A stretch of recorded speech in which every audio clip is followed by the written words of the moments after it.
Hi, this is Dr. Rosie Kuhn, and I'm talking today about writing an autobiography as a spiritual practice. And the two components I want to talk about today are foundational to any project that you do, but in this particular case, writing your story. And those two things are setting intentions and also looking at what's compelling enough to have you actually finish this project of telling your story. So in terms of setting intentions, it's almost like the intentions are already set. There's something that you're wanting to have happen through the telling of this story by writing your autobiography. And it's really important to get that down on paper or on your computer so that you can reference it when you get confused or lost or unsure about what this is about.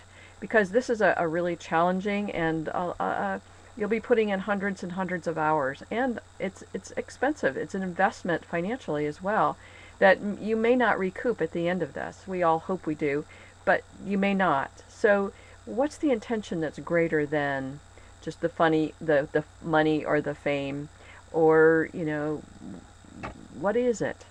So that's really important. The second thing that's really important is understanding what's compelling enough to have you finish writing. And the writing is one thing, and then making it into a book, if that's what you'd like to do, is another, because there's a whole process of editing and formatting and self-publishing or looking for a publisher, an agent, all kinds of things that are part of this process. And this process has to be compelling enough that you're willing to do whatever it takes to get it done. So for me, what was most compelling for me was I wanted to understand my own story. I wanted to understand what it was that had me make some choices that were very much off the beaten path and made a huge difference in just the rest of my life. And so I wanted to understand what the foundations of those choices were. And the second thing that was so compelling was I wanted to have a story. I wanted to have a book for my grandchildren so that they'd have something to read and they'd understand the choices that I made. My children might not be interested, but I'm hoping my grandchildren will be interested, and they'll have a book that they can read if I'm not around. And my intentions were many in terms of the style of writing, the quality, what I wanted to share, how much of it.